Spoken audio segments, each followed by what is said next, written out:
Tim SAR gabungan berhasil mengevakuasi korban kapal cepat yang tenggelam pada Rabu 13 November 2024 pagi di perairan Teluk Tengirik, Kecamatan Banyu Asin 1, Kabupaten Banyu Asin, Sumatera Selatan.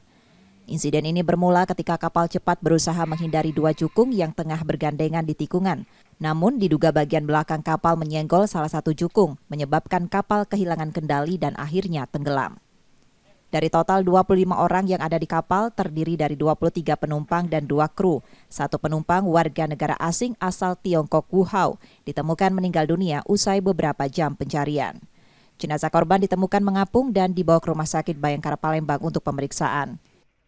Kecelakaan kapal Sriwijaya berhubungan dengan kapal Jukung 3 berlian dan kapal Teluk Tenggiri, di mana terdapat 23 penumpang dan 2 orang kru kapal, 1 orang korban dinyatakan hilang dan dalam pencarian oleh tim SAR gabungan.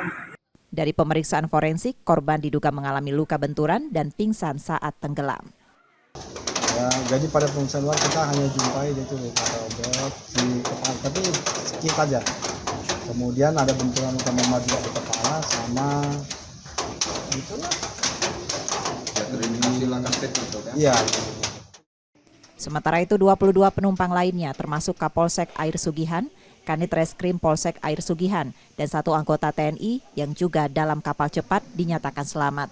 Kapal cepat tersebut tengah dalam perjalanan dari Palembang menuju Sungai Baung. Reski Oktora, Muklas Diferensial, Kompas TV, Palembang, Sumatera Selatan.